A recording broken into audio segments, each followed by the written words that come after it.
of the business, and that exposed me to a lot of contingent worker, SOW work, and I was on the charter team that went out to Mountain View and Google. Was able to sit with a lot of the quote unquote Googlers and just get their perspective on what contingent labor is to them. And I'll circle back to that because I feel like that's relevant today. But have been really focusing my last probably 6 years on helping the veteran community, those persons who served and are transitioning or are in service right now and attempting to break into IT. I've gone through several different firms that allowed me to be a big part of that.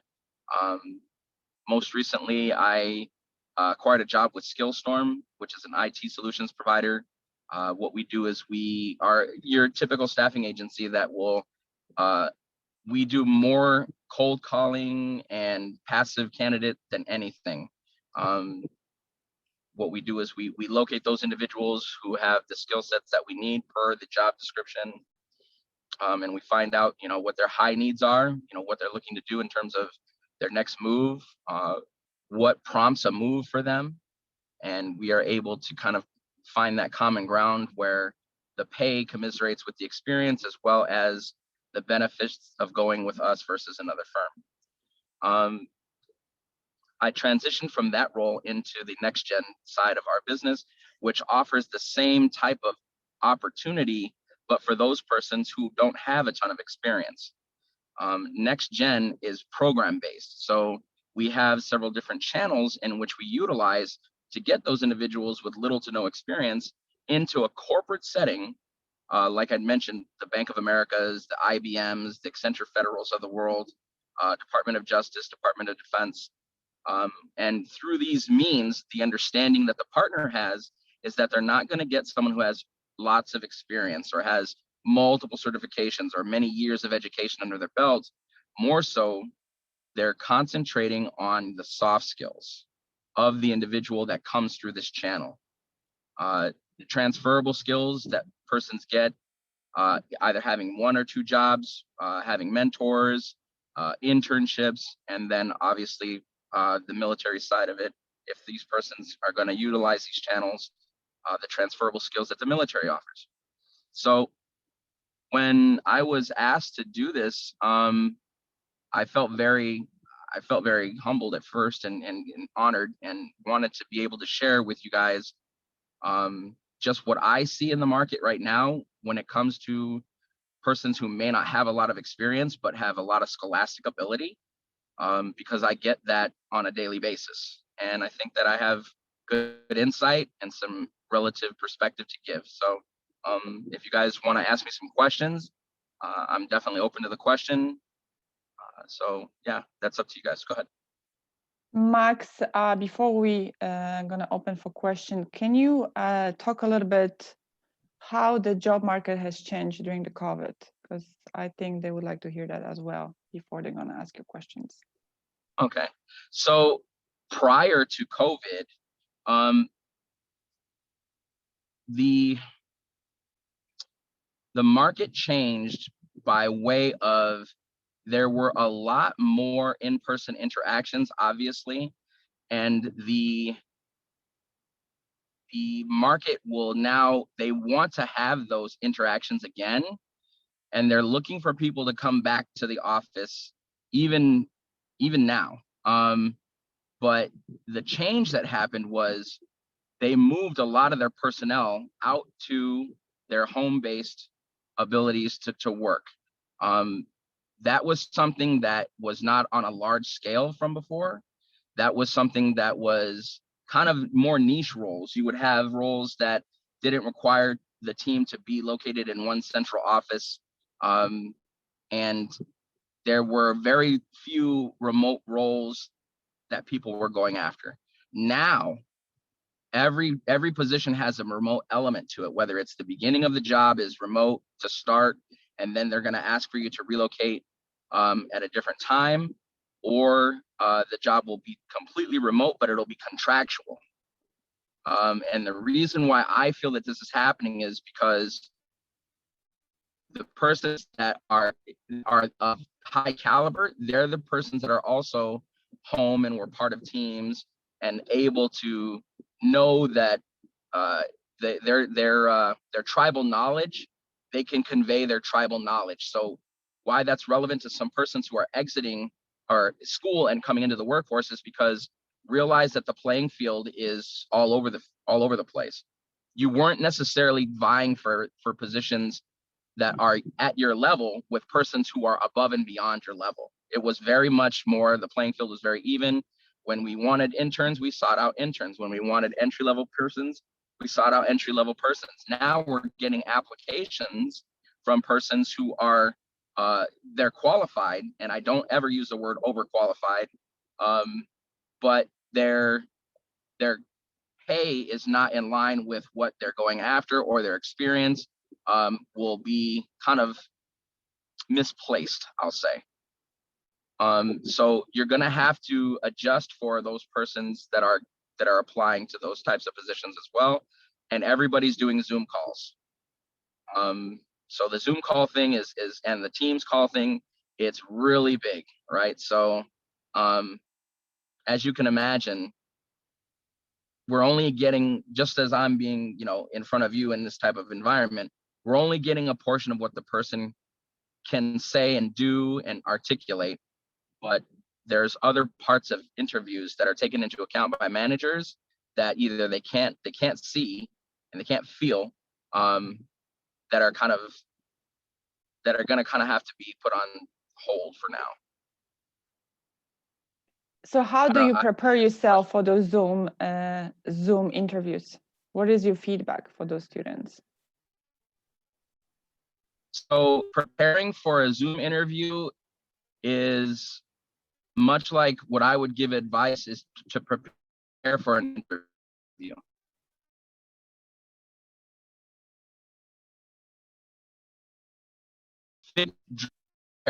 Do research on if you're interviewing with a recruiter like myself who plans on putting you at a different location or a different client, make sure you get the information about the client, at least through the job description, if you can't get it from the recruiter, and do the research, because they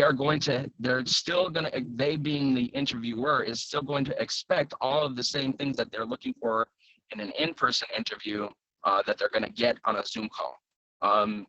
No distractions. Turn your phone off. Communicate with everyone that you have to let them know that on this day at this time for this length of time, I'm not going to be available, and stay focused. Try not to fidget, try not to do anything else. When I mean do anything else, that means like if you're taking notes, that's fine. But when you're taking notes, be sure to continue to look up at the camera to give the interviewer the understanding that you're not necessarily Googling answers or, not being as forthcoming as possible. Keep the volume at a medium range. Make sure that you have good working camera without cracks in your, if you can help it, right? Without cracks in the glass of the camera. Also, any persons that are in the location where you're at, whether it's in public, say like at a, wherever you're at, make sure that it's quiet. If you're at home, make sure that you cannot be interrupted.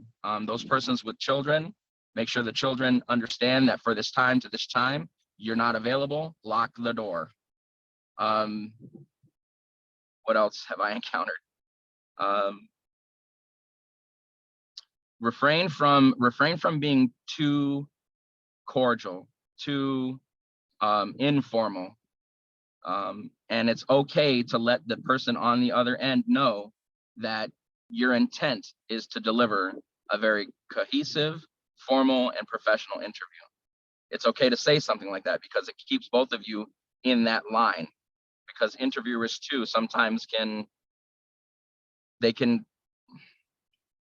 may kind of do a silent test of something, as some of our instructors will do that. They will be cordial to a point where they're going to watch and see if the other person becomes as cordial.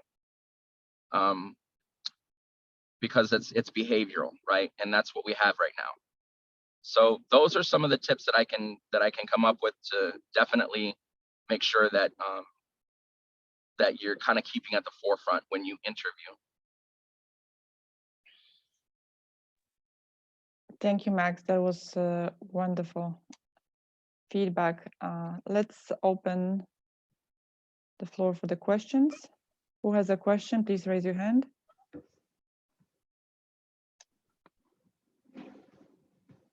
Phyllis, do you have a question? Yes.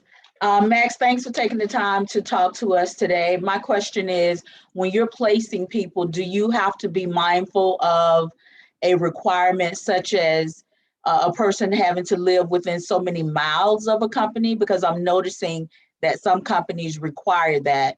I even experienced people working in one place and living in a totally different state. Is there a requirement for that currently? Do you see that? Well, speaking for Skillstorm and my position now, yes.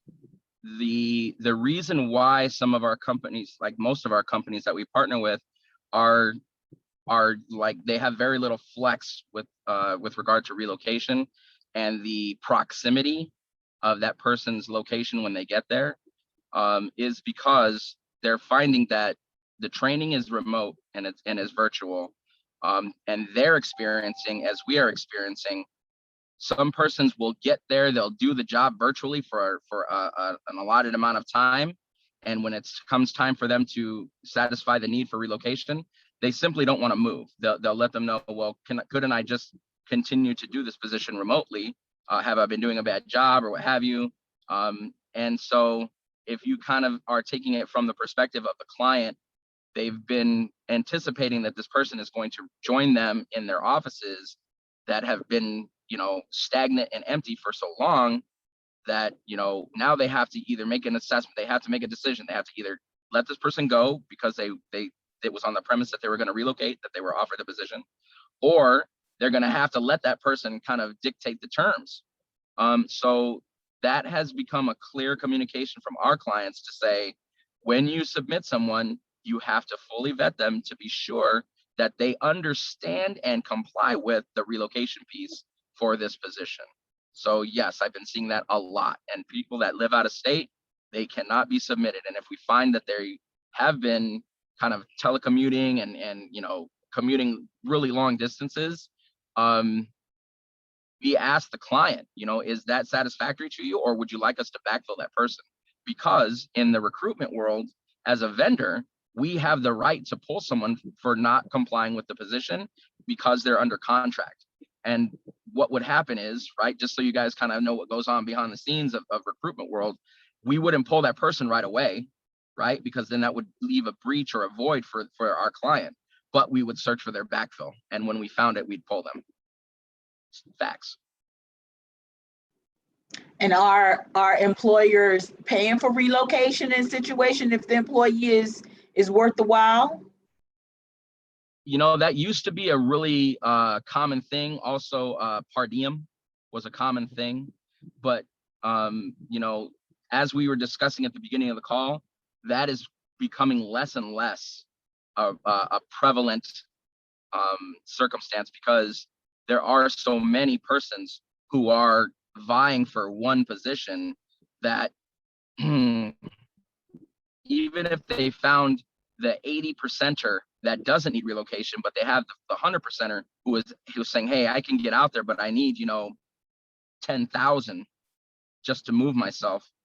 And believe me when I tell you, that's a drop in the bucket when it comes to relocation. 10 grand, that's not a lot for relo, but it's a lot for a company to incur prior to having an employee do any productive work for them. So relo right now, I'm not seeing a lot of that. And if it is, I mean, it's really not worth mentioning in terms. It's like 1,000, or, think about the last time you drove multiple states. How much did it cost you in gas? Just gas, not moving a whole house, not food. You know what I mean? It's $1,000 is really not a lot of money when it comes to relocation.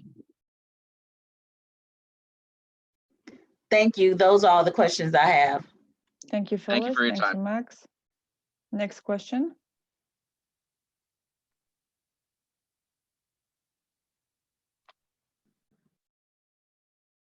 open the full gallery. Shaharia? Yes, the question I have is, so you said a lot of people are applying for like an entry-level job who has more experience. And how do you suggest us to prepare for IT industry? And do the recruiter or the company have any mindset applying, like getting more newcomers or more experienced people related to the payment they have to make for the more experienced people? Okay. I'm not sure I understood the question completely. Shaharia, do Can you want to re-ask rephrase just the once question? more time? Please Yes. and thank you. Yes. So you said there's a lot of people with more experience applying for, let's say, entry-level job, which us, we're newcomers, gonna apply, right? So do the company make any exception, prioritizing like more newcomers for, let's say, for even for payment purpose? Maybe they have to pay more to the more experienced people. You know, Or how- honestly, so that's coming from a recruiter and also coming from delivery and just the experience that I've had. That is typically not the case. When a company has their budgets rolled out to them after they've made the assessment, the requirement for the budget, typically that happens if we're going off of a fiscal year. The first part of the year, Q1 is an assessment of the budget need. Q2 is rolling out of the budget. Q2 and 3 is hiring, and Q4 is taking a step back to see if your budget was accurate. So I only say that at a very high level because oftentimes, some persons might think, well, I don't cost as much in terms of payment, but to the manager, you might not have a salary that's as much, but the time that it could take for you to produce and be able to deliver on project or product could be more cost of consuming than if they would have had somebody who had the skills and they paid them a little bit more and their delivery was quicker and a little bit more quality. So I would not bank on, well, I have the skills and I don't require a high salary. And how you can combat that is, once again, when you mentioned research, research is kind of a tri-fold kind of thing. You would want to do past, present, and you can ask what future is. Target information on research about a company that's relevant to the public as well as relevant to your role. When you research, we'll say like PwC, PricewaterhouseCoopers, we have a position right now at Skillstorm that they're requiring an entry-level help desk position through our apprenticeship track, which is a military track. So what I'm telling my candidates who have very little experience and have, maybe a little bit of training in their background is that research and intel is pivotal in a communication. So when you are in front of the person on a Zoom call or what have you, you can drive the interview without being too forward by positioning yourself in a way where you introduce yourself and you explain what you would like to target so that you have a great interview today with the interviewer. You can tell them that you've done a lot of awesome research, that you found a lot of interesting facts, and that you would like to be able to touch on those facts during the interview at some point. So that's driving the interview. You actually now have set the agenda for the interviewer to kind of remember. Even if they have their own agenda, you've positioned yourself in a way where now you're kind of driving the interview. Because when you position yourself in that manner and you ask a question, their response is you driving the interview. So research is key. Being tactful is key. And knowing that that you're coming in to deliver a return on investment. Return on investment. Let the interviewer know that's what you would like the result to be, to give them a chance to get a good return on investment and to make them look good. Okay, thank you. You're welcome.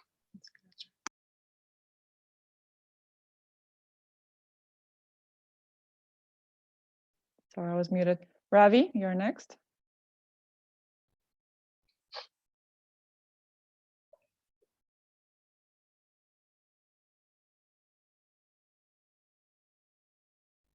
You're muted.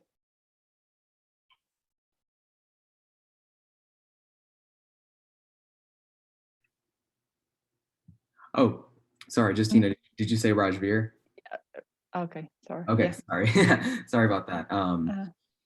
Yes. So my question is, being a recruiter yourself, Mr. Salcedo, I wanted to ask, I'm sure that you've dealt a lot with like salary negotiations, on behalf of the firm you're representing and then the interviewee. And I wanted to ask, what is a way where the interviewee can kind of balance being assertive with their salary negotiation without seeming too brash, if that makes sense? Yeah, and Just a proper way to go yeah, about go ahead. it. Yeah. So, there are definitely what we would refer to as negotiation earmarks. Now, when you're negotiating your salary, in a sense, you are selling yourself to this interviewer and to the company, right?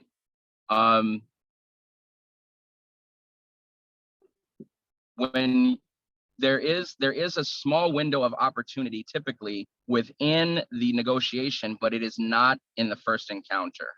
And typically it's after you've been given an offer for employment and a salary number is when you want to be able to negotiate, right? However, the earmarks that I'm speaking about are identifiers within the first encounter. So you're looking for the ability to add value every single time you have that interaction. So first interview, you want to be able to ask questions if they're pertaining to salary. You don't want to ask what the salary is because those are red flags to a recruiter and an interviewer.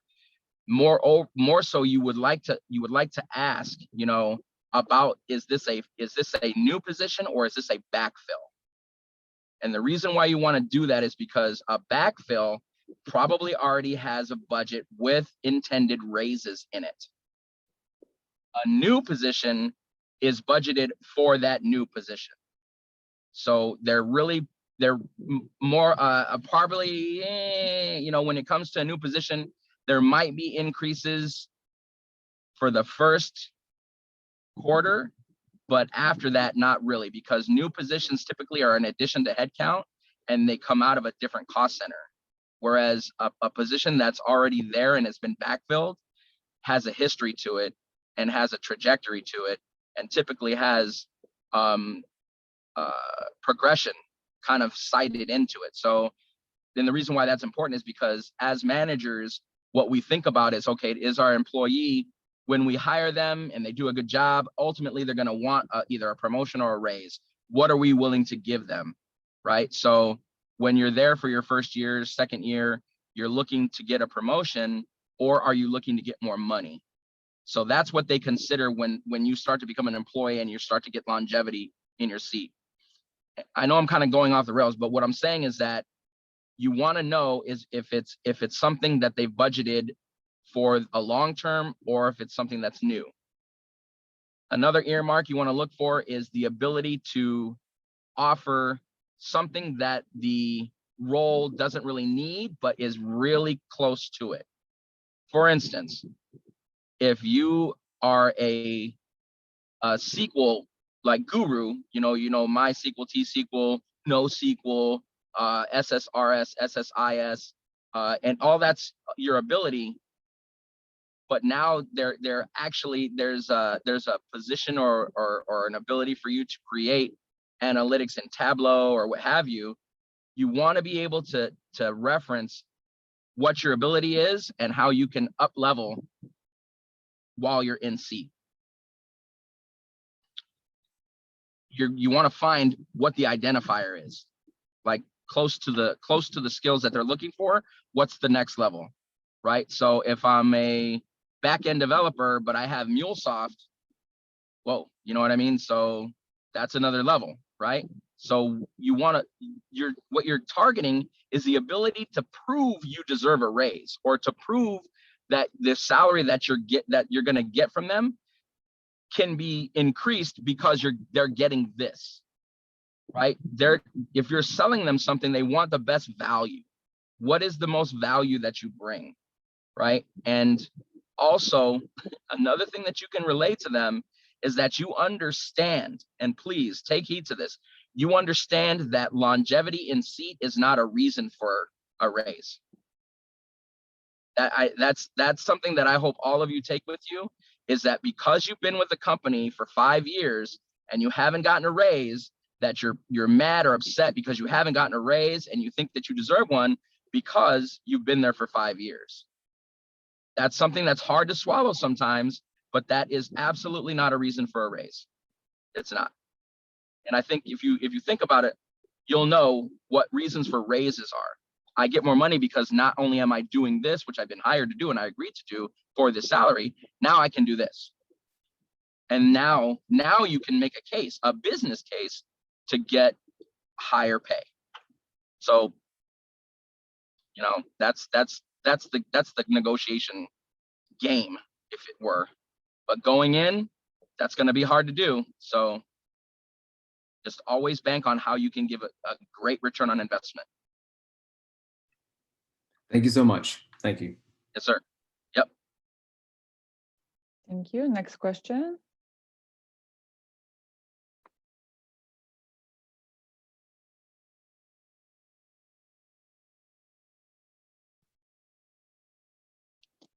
After that question, everyone is afraid to ask a question. That was a tough one to swallow, huh? Yeah, I know, but I can tell you that it just, if you know it now, you'll be better off in the long run. You will, because I have been with a lot of mentors that I love them to death, but they were tough. They were tough, and they said to me things that, you know, I first felt like I took personal, and going through the years and finding out that what they told me was right and true, you know, I thank them, and I keep in contact with all of my mentors on a regular basis, because their opinion is not static. It's never static. It's never the same. You know, you do a good job. You know, it's always, what's your evolution? Where have you gone? What have you identified as your next evolution? Absolutely. Keep your bridges. Yeah, absolutely. I try very hard to do so. Yes.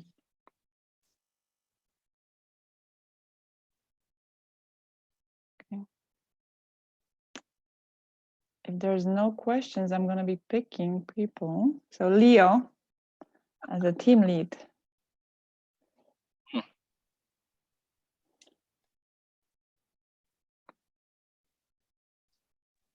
Yes, I heard my name. Yes. So Max, Leo, he's our team lead for this Capstone program. So Leo, please ask a question. Yeah, sure. Max, first off, thank you for your presentation. I heard a lot of good interview questions, but let's say we get past the interview and all of a sudden, this is just looking like really forward into the future. After multiple years of entry-level positions, all of a sudden, one of my possible goals would be to become a consultant. I don't know how much knowledge you have of that, but that's where my mentor is helping me learn. She's been a project leader in multiple different projects, mostly dealing with supply chain, but usually every project goes the same way. My question would be, what are some leadership skills that you think that we should start focusing on right now to build up for the future? So one thing that I've seen that, you know, I'm finding out in today's new to the job market resource pool is that they're oftentimes persons are excited to get into workforce because they want to find a company with a good why. They want to be with a company that has more concern about how it's impacting its its customer base than actually just delivering a product. So something that I think that I would like to impart with regard to great leadership is when you are forming a team, I would like to impart that the more in sync your team will be based on specific data that you can utilize, like strength finders or Myers-Briggs, and letting them in on it, right? I have seen that cohesion in action, where you understand that person's kind of modus operandi, and you want to be able to be clear, be fair, and be supportive of people who join your team to a point where I guess it really depends on what's at stake. If you are a new leader and the stakes are obviously going to be high because of high visibility, you have to be able to find persons kind of that are able to run that marathon with you. Make sure that they are the same mindset that, you know, sacrifice for the greater good is going to be what we're concentrating on, but we're going to be celebratory about our wins. Kind of have that even keel a little bit, but also as a leader, another thing that I will definitely impart, do your due diligence on making the friends versus employee subordinates, make that line very bold. I had a gentleman whose name is Todd Stark, who was one of my very first bosses that I thought was so cool. He was he just has got a great vibe, great attitude, great aura, was good at his job. And I was selling some stuff over the phone. And I was probably 19 or 20 years old, and I would come in late. And in our meeting, he would tell me, he goes, "I don't want you to be late anymore."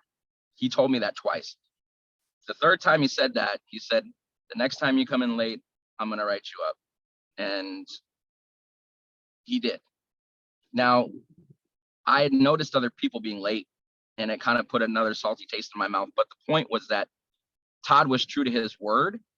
I don't know if those people got written up. They probably did, but he was still a leader who communicated in a way that it was very to the point. It was also kind of a nurturing thing where he said, you know, he did offer, you know, do you need to start at a later time or what have you? And me not knowing any better, I was like, no, I don't want to rock the boat. I don't want, you know what I mean? When he was really asking me, hey, I need you to either say yes because we're suffering production, or no, that you're going to be here on time. So a leader is one who has the goal of the company as the goal, but the leading of his team as a supporter, as a mentor, and as someone who can put and empower the people that he leads in the right way. So, I mean, I hope that helps. Always hire slow, fire fast. That works too. I think that was really good. Thank you for that feedback. You're welcome, sir. Thank you. Thank you. Next question. If we don't have a question, you're going to be selected.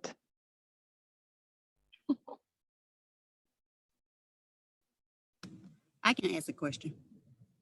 Go ahead. Who is asking? Thank you for sharing with us today.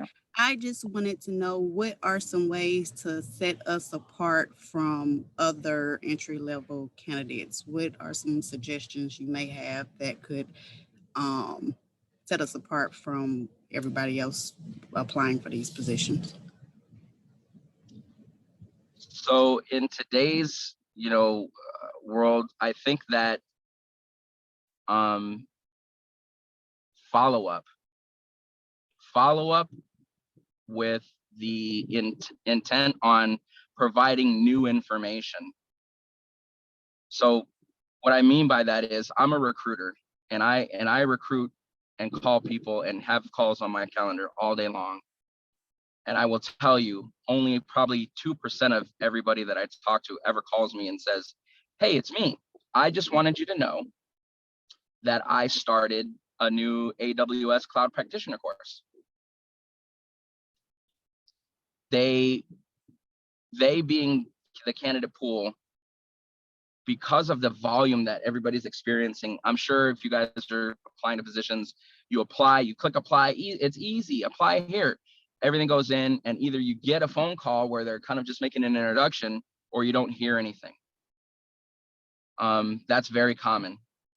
And Right. it's terrible as a recruiter for me to say, but recruiters don't do what they say they're going to do. They just Right. don't. So yeah, what kind of things would make us stick out from the group? Because I know there's a lot of applicants, and if you're looking on these sites such as LinkedIn, and gives you like how many people have applied for this position. I was just looking for some details as to how to kind of So I always want to so when you're communicating anything to a recruiter or a potential employer, communicate with the intent of always having, like I said before, like something more to give them. And this is why I say that, because imagine that you're a recruiter and I'm looking for a job from you, and every time I call you, I say, hey, did you hear anything? And I say, nah, man, we actually haven't heard anything. There's no movement. Okay, well, let me know when there's something going on, and that way I can, be right front and center. Click. And then 2 weeks later, hey, did you hear anything? Right. So imagine it gets to the point where you're not necessarily providing the recruiter with anything more than attention. When if you haven't been selected, there's a couple of different reasons. Either it's your experience, or it is that they've got so many people that are already interviewing. And the way you can set yourself apart is by letting them know that you're doing more on the back end to become a better return on investment for the company. Now, that has limitations, right? Within parameters. You don't want to sit there and, like, if you get contacted by a recruiter and the recruiter says, yeah, I'm going to call you up, do a follow-up, and then, send an email. And also another thing that will set you apart is keep a spreadsheet. Keep a spreadsheet of every single position that you apply to, because recruiters, what will happen is, and this happens at every level, I promise you, every level, we'll call a candidate and we'll say, hey, Mr. Smith, this is Max from Skillstorm, and I was returning your call. I see that you called me. I see that you emailed me. Do you have time to talk about the position? And that person goes, oh, what position was that again? Right. And I have to sit there and go, okay, well, I'm from Skillstorm. We have a position that's available for which would seem like not so bad, but to set yourself apart, if I called you and I said, hey, this is Max Salcido from Skillstorm, and you go, oh, Skillstorm, yeah, that's the position on right, for the software entry. Yeah, I actually was doing some research on Skillstorm, and I found that you guys are involved in this or that or whatever. For nothing else, that's a great candidate who pays attention to what they're doing. Okay. Right. And because so many people are using the internet to apply, they often will forget what they applied to. Right. And sometimes you could be saying, yeah, oh, I remember you. And then about 2 minutes into the conversation, like, this is not who I thought it was. Right. Okay. Max, I'm going to add something to that. So when you create your Excel spreadsheet, don't write only first name, write your first name and the last name, because you may have recruiters with the same name. And I have lots of friends that are going through the interviews right now. And nowadays, since we have this Zoom interviews, you guys are going to have about 2 or sometimes even 5 or 6 interviews for the same position. So you will have to keep your spreadsheet with all the individuals from that company, because you may have a recruiter, then you will be the manager. Sometimes the team going to interview as well. So please keep that in mind. Try to keep it as detailed as you would want someone to be for your position. Like if you were hiring, you would want someone to remember that, yeah, you met with, Alex, who is the, team lead for logistics or what have you, anything, because the more that you keep track of what's going on with you and your progression, the better that the recruiter can advocate for you, and they will, unprompted, if you can give them reason to. Thank you. Thank you. Welcome. Good question. Yeah, that's excellent question, but we are close to the top of the hour. So before we're gonna complete this interview, can you talk a little bit more about resumes? About resumes? Yes. Yes, Oh, I'm glad you brought that up. Yes. So Ooh, your and sorry to cut resume, you off, Max, but if I could add something to that, how do you make your resume stand out? That's the Don't. question. don't. And I'll tell you why. This is why. You want to have a resume. You want to have 3 copies of your resume at all times. 3 copies, right? You want the copy that is your design featured, able to read, one pager, kind of you can put like, let's say you worked for NBC as a developer, you can put NBC's logo on there and, do a really high level. You can do like power charts where, it's super, like full power on, Excel spreadsheets, or full power on, Azure, full power, and then half power on, we'll say .NET or whatever the case is. Your design features on one resume, on a one pager, you can have that and keep that. You know who that's for? That's for the executive suite level person. That resume will go to not who's hiring you and not even their boss. It goes above their boss to someone who is super interested in getting the talent that is premier and is has a lot of great, bells and whistles attached to them. That's who typically cares about those resumes. The second resume you want to have is one that completely shows all of your experience from soup to nuts. Every single job you've ever had, all of your scholastic experience, all of your scholastic projects, every single thing that you've done and created is on that 4-pager, we'll say, right? And then there's a resume that you want to submit to a recruiter. That one should be very plain. It should be the same font. It should have bullet points that discuss your abilities, the title of the company, the title, the dates in which you were employed, and then the skill set in bullet points underneath. I'm saying this because I've been recruiting for a long time, and I will promise you, having a design heavy resume will set you apart, but it won't do you any favors in an interview. All the resume's job is to get you a call or get you at someone asking you questions. So to be honest, yes, a nice resume is good, but it's only going to serve a purpose to garner interest. So what you should do is have a resume that you can provide to a recruiter that they are going to able to reformat. Because when we as recruiters work with what are called the VMS, or the vendor management system services, we are not allowed to really produce resumes that are going to stand out, because under that VMS, we have to all be the same. Every recruiting corporation has to be unbiased and not show favor from the VMS, because that's a regulation. So what will happen is you'll provide this resume that looks great, can get attention, and the recruiter's going to say, I can't use this. I need it to be very plain and very, very generic and informational, but no designs, no colors, nothing like that, so that they can submit it to a VMS who will have the opportunity to review it. How you set yourself apart is not by the resume. The resume, if I promise you, you're talking thousands of resumes, right? They're not looking at that stuff. They're not looking at design. They're not. The job of a recruiter is to look at that resume to find about 5 or 6 key different words. And if they're there, they're good. Then they'll call you. That's going to be the premise of your resume. Make sure that it says that you're an expert at one thing or maybe 2 things, not 12 things. So standing out is great when you're only involved with maybe 3 or 4 people. Standing out when there's millions, it won't matter. So Max, what feedback would you give them since they are about to graduate, correct? Some of them don't have any job experience besides that Capstone program or this internship. Yeah, to stand out as someone who is new. If you have the company, what I would do is utilize your social media.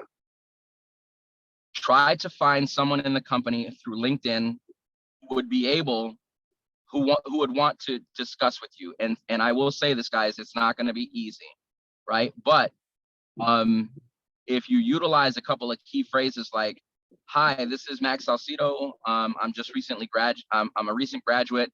I see, Max, that you worked at Google. I just would like to know, how was your experience and what advice would you give me being someone breaking into the IT industry?" You're not necessarily asking for too much advice because you're new. The point is to get a dialogue going, right? Then saying to them, "I noticed that you have this position available to you, online in LinkedIn. Are you the best person to maybe coordinate that with?" They're gonna say probably no, unless they are the recruiter. Sometimes you get the recruiter, but they would probably say, "Contact this person in recruiting," or you can ask, what would be the number that I could utilize to contact the recruitment department to speak about this position? That will go eons further than just applying and trying to leverage a different means, because you guys haven't really gotten any experience yet. So that is going to be the one of the avenues that you can take to get in front of someone to show not just your resume to, but that you're worth something, that you can say, please have a look at my LinkedIn profile. Here's all of the scholastic stuff I've done. Here's my pro bono work. Here's my volunteer work. I would love the opportunity just to have a conversation with you or the hiring manager. These are the dates that I have available, and go from there. Great feedback, Max. What I also advise them, Max, and maybe you can ponder on this as well, I let them know if they work on any specific project that was very convoluted within the curriculum, to put that on the resume. Absolutely. If anyone here has a background in continuous improvement, that can serve you very well when it comes to letting them know how it is you got to resolution, how you resolved problems while you were in that convoluted state. That goes a long way. You don't have to really spell it out too much and become, a Lean Six Sigma person, but you can adopt those methodologies like the 5 whys or, the fishbone methodology. You can utilize those kind of to let them know that you're not just kind of a developer without a sense of ability to resolve complex issues. You know what I mean? Thank you, Max. We have one more last question. That will be last question. Joseph, do you want to ask the question? Yes. So my question was, to set us apart as an entry-level employee, are there any certifications that are in general just makes you stand out? Any basic or any certifications that are good in general? Good question. Yes.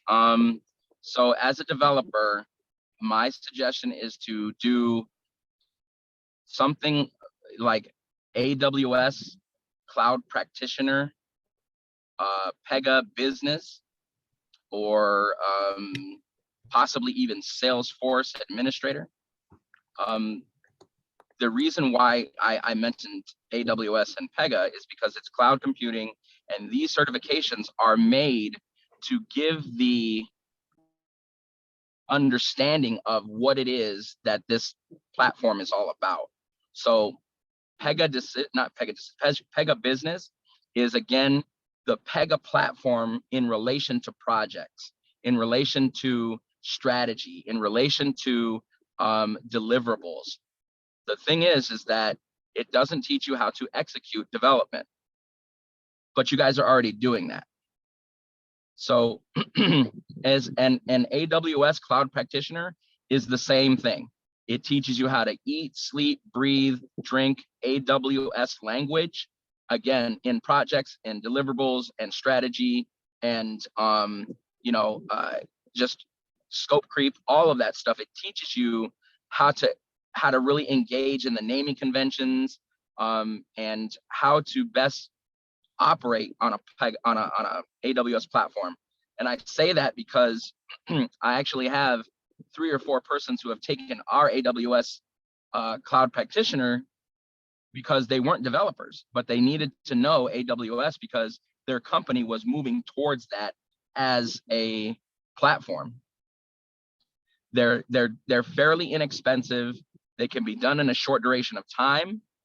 And it is one certification that you can put on LinkedIn or on your resume that I promise you'll start to get calls. You won't have to call anybody. That's again what the driver is a separator to action. And those certifications are a call to action by recruiters. And to follow up with that, so like if you're preparing for this certification, say AWS, while you are in the process of getting that certification, would you suggest putting that on the resume, or just wait till you actually have the certification, then add it on? Honestly, I would wait, and I know that's kind of tough. I would wait because life happens to a lot of my candidates. I have a gentleman who I hold him so dearly. He's going for a PEGA CSA, and we've had to push his completion date back twice. So what we want to avoid is having somebody call you with a great opportunity and like, yeah, we see this and we want you to, we're trying to, and then you have to kind of tell them, well, it's in process.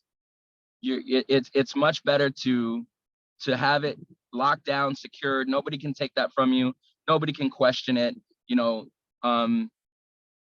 That you'll be proud by the time you are able to put it on there. You'll know you've earned it, and you can speak confidently to any recruiter or hiring manager about your experience. And you're going to get a nice, pretty little certification from AWS themselves, or PEGA, and you'll be able to even take that with you, or be able to show it, pardon me, over a Zoom call. Right? You don't try to refrain from putting it on your resume until you really have it in hand. Thank you. You're welcome. Max, you have done an exquisite job. We thank you Thank you so so much. Absolutely. You're welcome. You're very welcome. Appreciate you.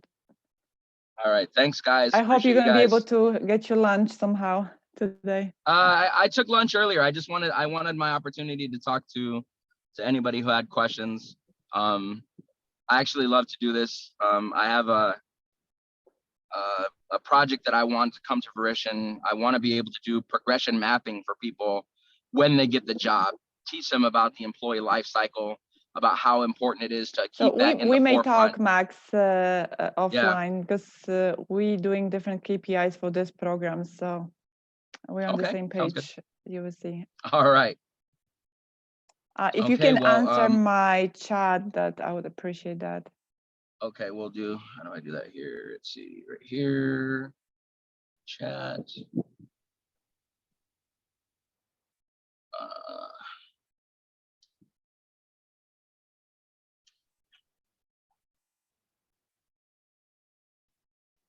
right. Okay, perfect. Thank you so much. You're welcome. All right, guys. Hope to see you out there. Hope you guys find your way. Connect with me on LinkedIn. Let me know that we had this conversation. I'd be happy to go through some more, give you some more advice.